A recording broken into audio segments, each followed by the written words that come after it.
ये सांतत्य वाला चैप्टर देख रहे हैं अपन, है ना। ये आपका अवकलन यहीं से शुरू होता है। क्या होता है इसका मतलब? कंटिन्यूटी। कंटिन्यूटी तो आप समझते ही हो अंग्रेजी में, है ना।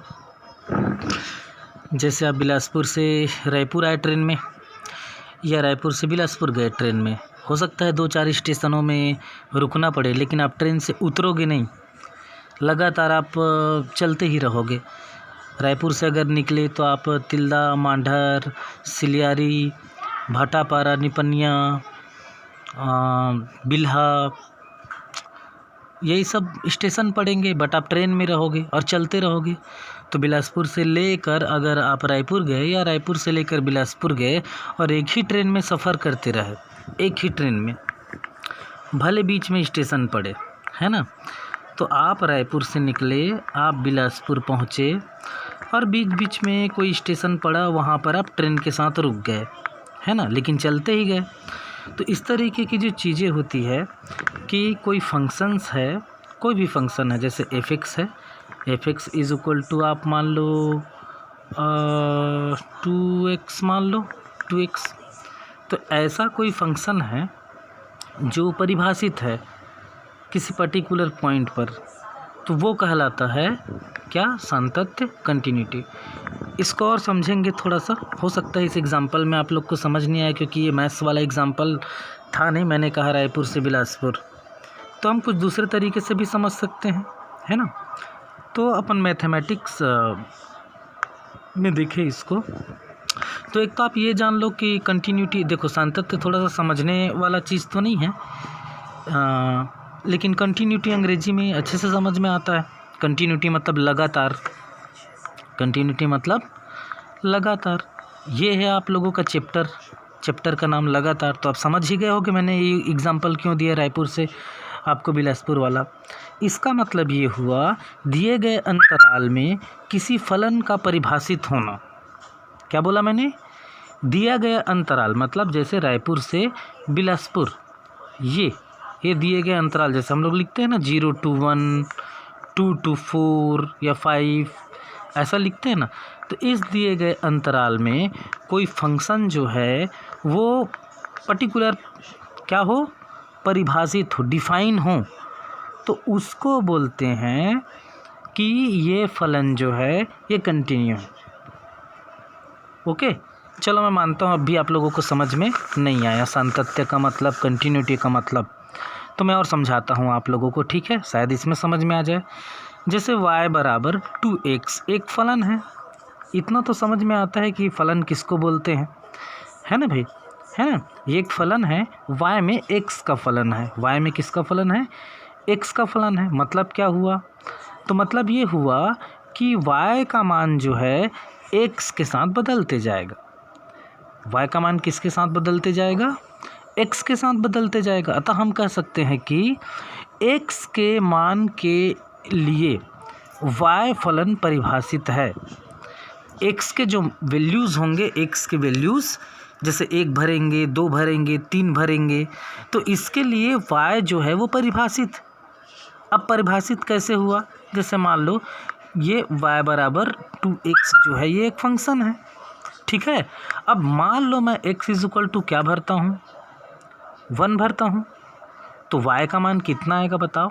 x इज इक्वल टू, ये देखो 2, सॉरी ये f(x) है, y बराबर f(x) फंक्शन बोला था ना मैंने, तो मैं ये बोल रहा हूँ कि ये y बराबर f(x) है, तो x पर y परिभाषित है। जैसे x बराबर मैं 1 भरता हूँ, तो मेरे पास क्या आ जाएगा? y is equal to 2, sorry f1, ये आ जाएगा f1। चलो इसको दूसरे तरीके से देखते हैं, है ना। मैंने कहा कि y का मान 2x है। अब ये फलन तो समझ में आएगा आप लोगों को, तो मैं इसमें x का मान 1 भर देता हूँ। x का मान 1, x बराबर क्या भरता हूँ? 1 भरता हूँ। तो y बराबर क्या हो जाएगा? देखो इसमें y बराबर क्या होगा? 2 × 1, x का मान 1 भर दिया, तो y का मान कितना निकला? 2। y का मान कितना निकला? 2। इसका क्या मतलब हुआ कि x बराबर 1 पर y का मान कितना है, 2 है। x बराबर 1 पर y का मान 2 है, मतलब x बराबर 1 के लिए y परिभाषित है 2, कि जब x बराबर आप 1 भरोगे तो y का मान आएगा 2। ठीक है, जैसे मैंने ये एग्जांपल दिया कि आप रायपुर से कहाँ जा रहे हो, बिलासपुर जा रहे हो, बहुत सारे स्टेशन पड़ेंगे, तो मान लो ये x का मान 1 भर दिया मैंने यहाँ पर। इसको मान लो आप फंक्शन y बराबर क्या मान लो, 2x मान लो। अब x का मान आपने 1 भरा तो y का मान कितना आया, 2। तो मैं बोल रहा हूँ कि इस स्टेशन पर x बराबर 1, मतलब आपने 1 घंटा में ये स्टेशन क्रॉस किया, तो ये तिल्दा ही आएगा। ऐसा परिभाषित क्या है, परिभाषित है। तो अपन थोड़ा और दूसरे तीसरे तरीके से देख सकते हैं, शायद आपको और अच्छे से समझा पाऊँ। कि ये जैसे मैंने कहा कि x और y जो होते हैं वो आपस में परिभाषित होते हैं। जैसे मैंने कहा कि ये x है और ये y है। अब मैंने कहा x बराबर 1 के लिए y का मान कितना होगा, 2 होगा। x बराबर 1 के लिए y का मान 2 होगा। अगर x बराबर 2 भरता हूँ मैं तो y का मान कितना आता है, 4। x बराबर 1 भरता हूँ तो y का मान कितना आता है, -2। अगर मैं x बराबर -2 भरता हूँ तो y का मान कितना, मतलब x के प्रत्येक मान के लिए y का मान परिभाषित है, डिफाइन है। तो इस तरीके की चीज़ों को जब फंक्शंस जो होते हैं वो डिफाइन होते हैं, कंटिन्यू होते हैं, तो उसको बोलते हैं सातत्य। चलो और मैं प्रयास करके देखता हूँ कि आपको समझ में आ जाए। तो मैंने ये y बराबर 2x में x के मान रखे 1, 2 ऐसे करके मैंने रखते गया इसमें, और ये मान मुझे मिलता गया। 1 रखा तो 2 मिला, 2 रखा तो 4 मिला, ये रखा तो ये मिला, ये रखा तो ये मिला, ऐसे करके। और इसी को मैं अगर एक डायग्राम से बताना चाहूँ ऐसे करके, तो ये आप लोग जानते हो ये एक्सिस एक्सिस है, ये y एक्सिस है। तो जो मैं ये मान निकालूंगा, ये आप लोग 10th में 9th में पढ़े हो, 8वीं में मैंने पढ़ाया था, तो इसका मान इस तरीके से आएगा y बराबर 2x। ठीक है, इस तरीके से ये लाइन जाएगी। तो देखो ये लाइन मैंने जो बार बार कहा कि ये रायपुर है और ये क्या है, बिलासपुर है। तो ये कंटिन्यू x और y का मान जैसे 1, 2 है, तो हम x अक्ष पर कहाँ जाएंगे, 1 जाएंगे, और y अक्ष पर कितना जाएंगे, 2। तो ये देखो ये हो गया 1 और 2। ठीक है, जैसे 2, 4 है तो यहाँ पर आएगा 2 और यहाँ पर आएगा 4। तो ये मान मिल रहे हैं ना मुझे, 1, 2, 2, 4 ये सब मिल रहे हैं इधर ऋणात्मक और। तो ये जो लाइन है जिस तरीके से खिंचाया है, तो रेखा चित्र का बिना कलम या बिना पेंसिल उठाए संपूर्ण अगर रेखांकन किया जा सके, संपूर्ण क्या किया जा सके, रेखांकन किया जा सके, तो इसी स्थिति को अपन कहते हैं क्या, इस स्थिति को कहते हैं कि फलन जो है वो कंटिन्यू है। मैंने कहा ऐसे एक डायग्राम है जिस पर आपके बिंदुओं के मान जो है वो इस तरीके से लाइन में आ रहे हैं, लाइन में नहीं आ भी रहे हैं, तो इस तरीके से ऐसे हो जाए, इस तरीके से ये मान जो है कब इस तरीके से हो जाए, तो ये लाइन जो है वो कंटिन्यू है। इसीलिए इसको बोला जाता है कि ये फलन कैसा है, सातत्य है। कैसा है, सातत्य। अब इतना समझाने के बाद भी समझ में नहीं आया तो एक ही बात समझ के रखना कि सातत्य का मतलब होता है अंग्रेजी में कंटिन्यू, और कंटिन्यूटी का मतलब है लगातार। इसी को बोलते हैं क्या कि फलन जो है वो सातत्य है, कंटिन्यू है, वो कहीं किसी पर्टिकुलर बिंदु पर टूटता नहीं है, वो डेफिनेट होता है, मतलब परिभाषित होता है। ये कहने का मतलब, जैसे f(x) एक वास्तविक फलन है x बराबर a पर। मैं मानता हूँ कि f(x) एक फलन है कहाँ पर, x बराबर a पर। ये परिभाषित f(x) कि x का मान क्या आएगा, a आएगा। ठीक है, तो a क्या होगा, बिंदु होगा, f(x) का एक बिंदु होगा, प्रांत होगा। ठीक, तो इसके लिए अपने पास क्या क्या चीज़ होना चाहिए एक सातत्य को डिफाइन करने के लिए। तो आपके पास जो भी बिंदुओं का लिमिटेशन होगा, अगर x a की ओर जा रहा है तो एफ एक्स का अस्तित्व होना चाहिए, एफ एक्स का क्या होना चाहिए, अस्तित्व होना चाहिए, ठीक है।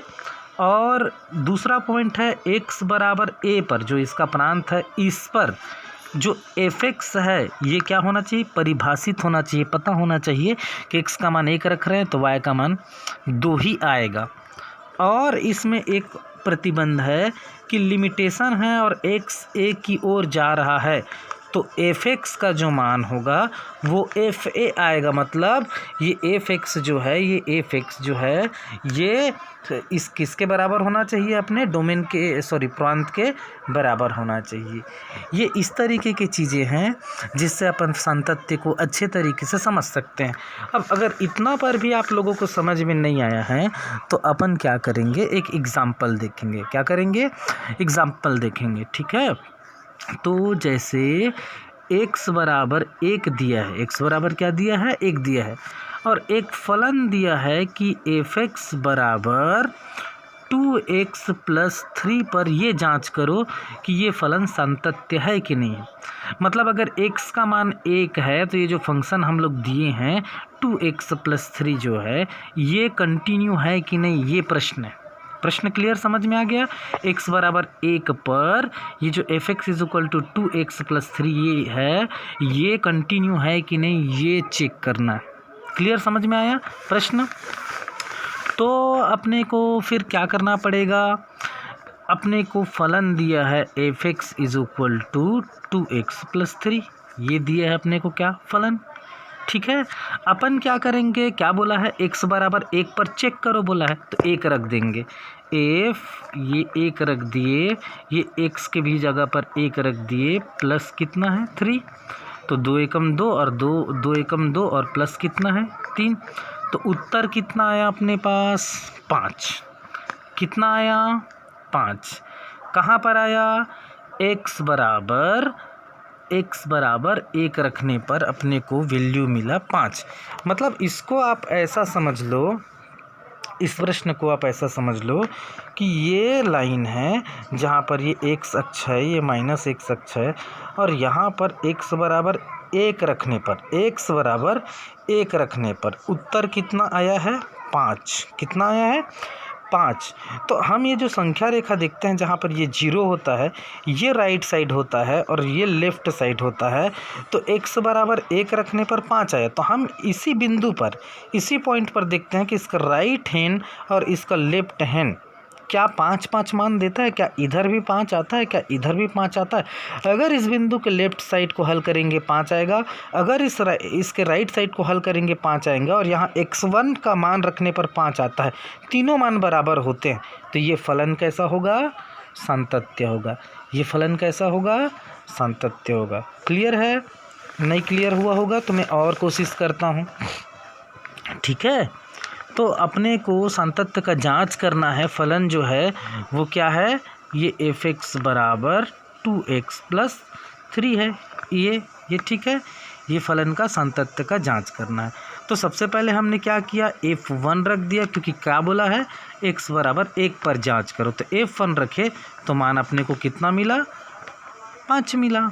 कितना मिला, 5 मिला। अब हम देखेंगे कि x का मान 1 रखने पर क्या लेफ्ट साइड और राइट साइड में भी 5 आता है, क्योंकि इससे पहले मैंने आपको 3 प्रतिबंध बताए थे, तो उन्हीं तीनों प्रतिबंधों को ये पूरा करे, उन्हीं तीनों प्रतिबंधों को पूरा करे। मतलब मैंने आपको 3 प्रतिबंध बताया था कि लिमिट x टेंड टू 1+, मतलब ये राइट साइड है, ये कौन सा साइड है, राइट साइड है, समीकरण का राइट साइड है, इस पर अगर फंक्शन है, प्लस लगा है मतलब कौन से साइड पर है, राइट साइड पर है, ये अगर बराबर हो जाए limit x tends to 1- minus लगा है मतलब लेफ्ट साइड पर है, कौन है, फंक्शन। ये फंक्शन जो है लेफ्ट साइड पे है, ये फंक्शन अगर राइट साइड पे है, तो अगर मैं x का मान 1 रखता हूँ, एफ ए, यही a है, जो मैं बताया था वीडियो, और अब रिवाइज करके देखना। FA मतलब F1 का मान अगर राइट साइड पर और लेफ्ट साइड पर F1 का मान रखने पर, इक्वेशन नंबर 1 में क्या आया था F1 रखने पर 5, मतलब यहाँ भी 5 आता है, ये लेफ्ट साइड में भी 5 आता है और ये राइट साइड में भी 5 आता है। इस स्थिति में ये जो फंक्शन दिया है, कौन सा फंक्शन दिया है, 2x + 3, ये क्या कहलाएगा, कंटिन्यूअस है। क्या कहलाएगा, कंटिन्यूअस है। ठीक है, तो अपन क्या करेंगे, अपन इसको ये चेक करेंगे कि x बराबर 1 पर 5 मान आता है, किस पे, इस पे 2x प्लस क्या है, 2x + 3, ये 2x + 3 है, ये 2x + 3 है, और x बराबर 1 रखने पर कितना आ रहा है, 5। तो ये है बिंदु की स्थिति। तो अब हम ये देखेंगे कि इसके राइट साइड पर भी 5 आना चाहिए, इसके लेफ्ट साइड पर भी क्या आना चाहिए, 5 आना चाहिए। मतलब तीनों मान कैसे होने चाहिए, बराबर होने चाहिए। ठीक है, क्लियर, समझ में आया। चलो इसको अब अपन देखने के लिए क्या करेंगे, जैसे मान लो अपन किसको लेते हैं, राइट साइड को लेते हैं। किसको लेते हैं, राइट साइड को, मतलब उधर को लेते हैं। x बराबर 1 पर जो 5 मान आया, अब यहाँ 5 आएगा क्या, तो अपन जब राइट साइड को लेंगे मतलब x बराबर 1 प्लस होना चाहिए। ये देखो ये 1, x बराबर 1 पर 5 आया है, राइट जाएंगे तो 1 प्लस, मतलब राइट प्लस इधर जाएंगे तो 1 प्लस आएगा। इसका मतलब ये हुआ कि हम कह सकते हैं कि x बराबर 1 प्लस, कुछ भी रखेंगे तो h रख देते हैं। क्या रख देते हैं, 1 प्लस। आप लोग एग्जाम्पल अपने बुक के एग्जाम्पल में देखना, x बराबर 1 प्लस h रखे हैं। 1 प्लस h क्यों रखे हैं ये आपको बताया नहीं गया है, और जनरली आप लोग पढ़ते हो अपने सर से, अपने मैडम से, तभी भी वहाँ पर ये नहीं बताया जाता कि x बराबर 1 प्लस h ही क्यों रखा जाता है। 1 प्लस h इसलिए रखा जाता है क्योंकि राइट साइड प्लस होता है, कहाँ से, उस बिंदु से जहाँ पर x बराबर 1 रखने पर 5 आया। इस फलन में x बराबर 1 रखने पर 5 आया। अब इधर को भी चेक करेंगे, इधर को भी चेक करेंगे, तो उधर को चेक करते हैं तो 1 प्लस होता है, इधर को चेक करेंगे तो 1 माइनस, क्योंकि एक से इधर प्लस होगा, एक से इधर माइनस होगा। आप लोग संख्या रेखा तो पढ़े ही हो, यहाँ 0 होता है, उसी तरीके का कंडीशन है, इसीलिए यहाँ पर x बराबर क्या रखते हैं, 1 प्लस h। इसका मतलब होता है x अगर 1 की ओर जाएगा, x जो है ये x का मान इधर आएगा, 1 की तरफ कब आएगा, कब आएगा, जब h का मान 0 की ओर जाएगा। मतलब h जो है इधर बढ़ना घटेगा। मैंने क्या कहा, ये जो है 1 है, x बराबर 1 है, तो x बराबर 1 कब होगा, यहाँ पर होगा ना, x बराबर 1, x बराबर 1 यहाँ पर होगा। तो x जो है वो 1 की ओर कब आएगा, जब h किसकी ओर जाएगा, 0 की ओर जाएगा। मतलब मैं ये कहना चाहता हूँ, यहीं पर देख लो आप कि x बराबर 1 कब होगा, जब x बराबर 1 कब होगा, जब h का मान क्या हो जाएगा, h है यहाँ पर, तो ये h का मान क्या हो जाएगा, 0 हो जाएगा। तभी तो x का मान 1 होगा ना, जब h का मान 0 होगा। इसी को मैंने लिखा है x 1 की ओर जाएगा, जब h किसकी ओर जाएगा, 0 की ओर। तभी मैं x बराबर 1 प्लस h में अगर x 1 की ओर जा रहा है, मतलब किसको 0 होना पड़ेगा या किसको 0 की तरफ जाना पड़ेगा, h 0 की ओर जाएगा तब x 1 की ओर जाएगा। तो अपन क्या करेंगे, राइट साइड में x बराबर 1 प्लस h भरेंगे। 1 प्लस h भरने का यही मतलब होता है। क्लियर, समझ में आया आप लोगों को। मतलब मैं क्या करना चाह रहा हूँ, मेरे को यहाँ पर x बराबर 1 भरने पर ये जो फंक्शन है वो 5 उत्तर दिया है, 2x + 3, ये दिया है 5। तो मैं अब इधर का भी 5 निकालना चाहता हूँ, इधर का भी। तो पहले मैं इधर का निकालता हूँ जिसको राइट साइड बोलते हैं। मतलब लिमिटेशन अगर x टेंड टू 1 प्लस, माने मैं राइट साइड का निकाल रहा हूँ और किसका निकालना है मुझे, fx, कोई फलन है इसकी वैल्यू निकालनी है। तो फलन का मान रखूँगा जी, limit x tend to 1 plus, मतलब ये प्लस मतलब राइट साइड का निशानी है।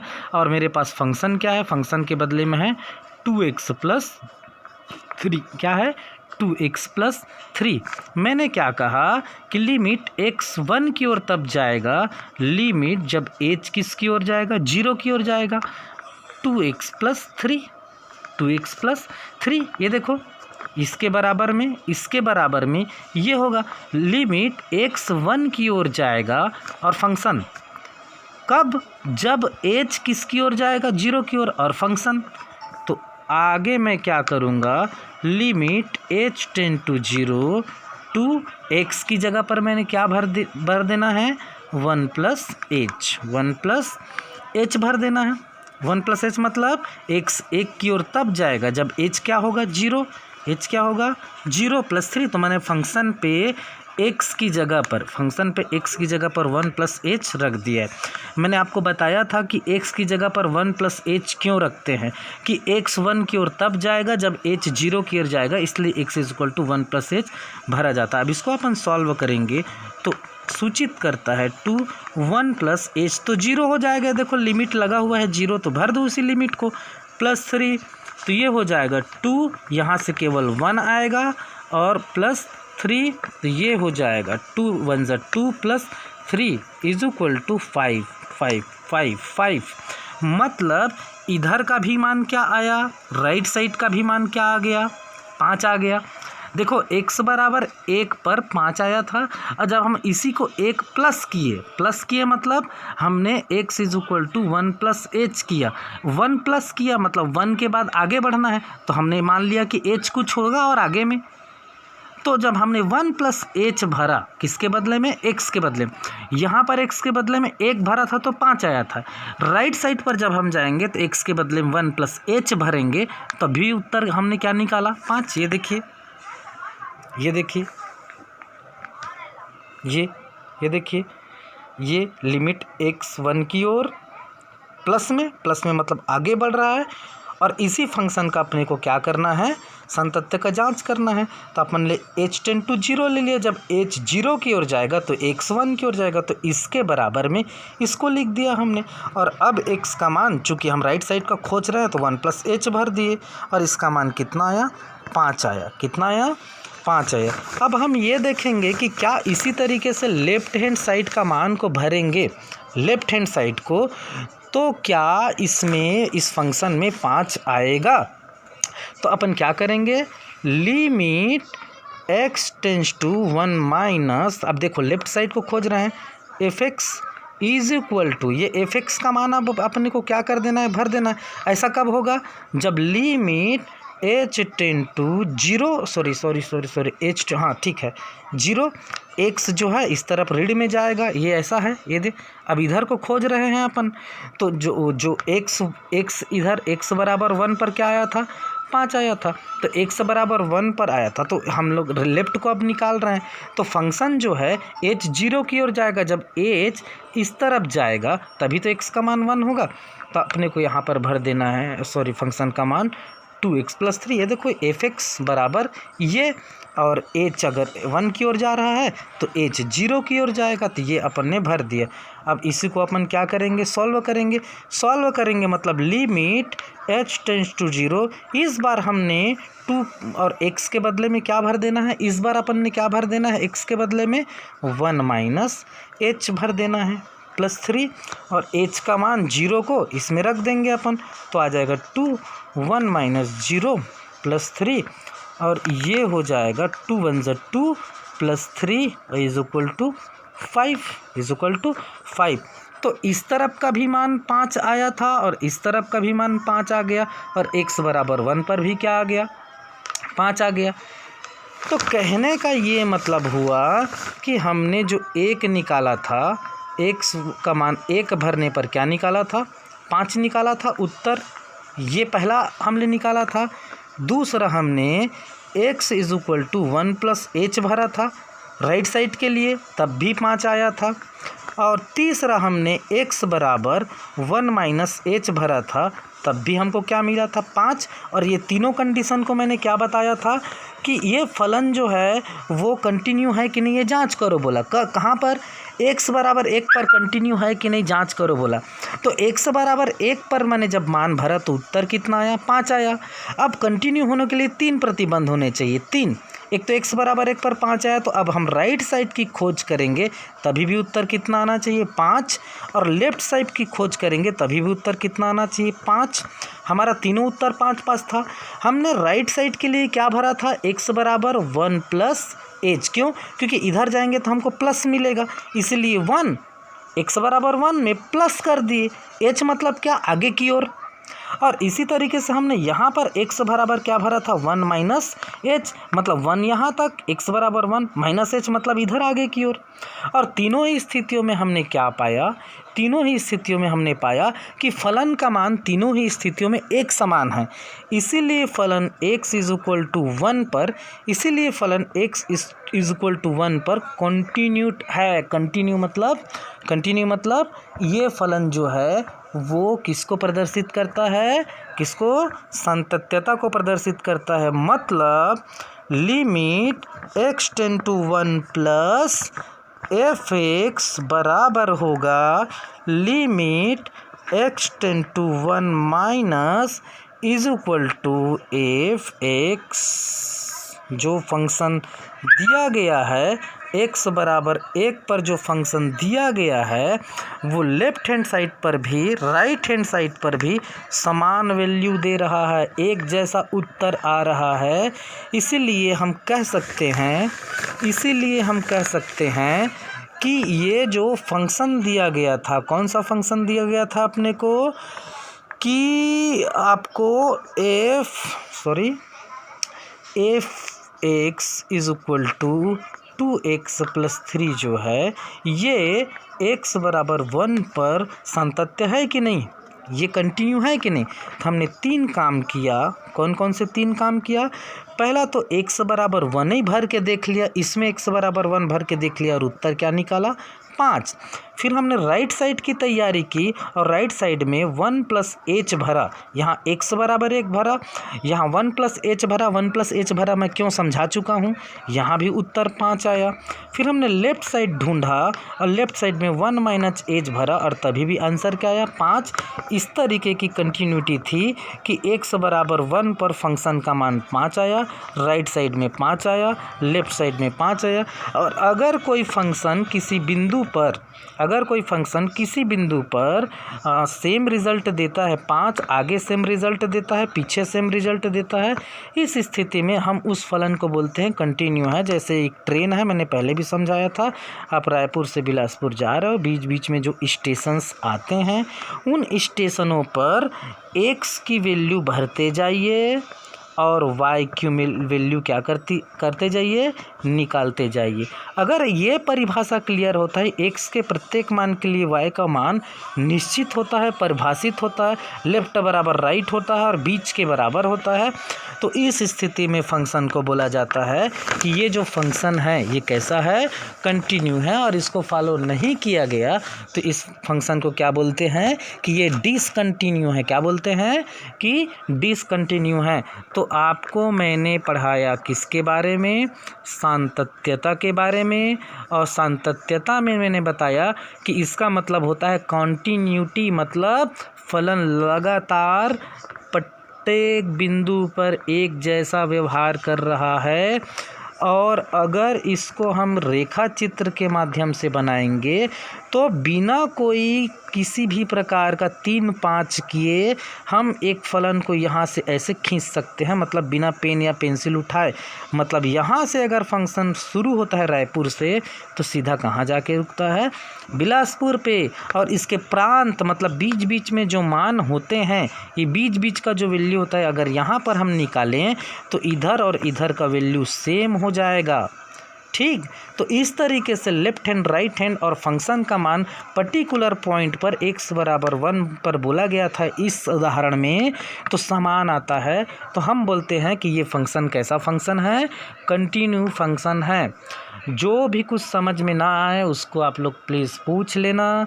बाकी आपके बुक में सारा कुछ दिया हुआ है। मैंने कोशिश किया कि आपको अच्छे से ये चीज़ें समझ में आ जाए, और एग्जाम्पल देखेंगे और बनाने की कोशिश करेंगे तो शायद मैं ये वाला टॉपिक को आपको और अच्छे से समझा पाऊँगा। तो नेक्स्ट टाइम मैं अगला आप लोगों को वीडियो बना के भेजूँगा, उसमें दूसरे अन्य एग्जाम्पल को जब मैं बताऊँगा तो शायद आपको ये वाला जो टॉपिक है सातत्यता वाला, कि सिद्ध कीजिए कि ये फलन जो है वो किसी पॉइंट पर सातत्य है कि नहीं है, और उस पर आपको कंडीशन दिया रहेगा x equal to 0, x greater than 0 और इक्वल टू 1, 3 ऐसा करके दिया रहेगा। तो हम इस तरीके से फंक्शंस की जांच करेंगे कि वो किसी पर्टिकुलर पॉइंट पर कंटिन्यू है कि नहीं है, वो किसी कंडीशन के हिसाब से आपको कंटिन्यूटी देता है कि नहीं देता है। इस तरीके की चीज़ों पर आगे की क्लास में मैं चर्चा करूँगा। आप इस वीडियो को 2-3 बार ज़रूर देखिएगा, और बुक से और अपने जो भी 11वीं में पढ़े थे उस हिसाब से कोशिश कीजिएगा समझने का, ज़रूर समझ में आएगा। और जो समझ नहीं आएगा वो मेरे से पूछ लीजिएगा, तो और मैं इसको और क्लियर कर दूँगा। ठीक है, अभी के लिए इतना है। Okay, thank you.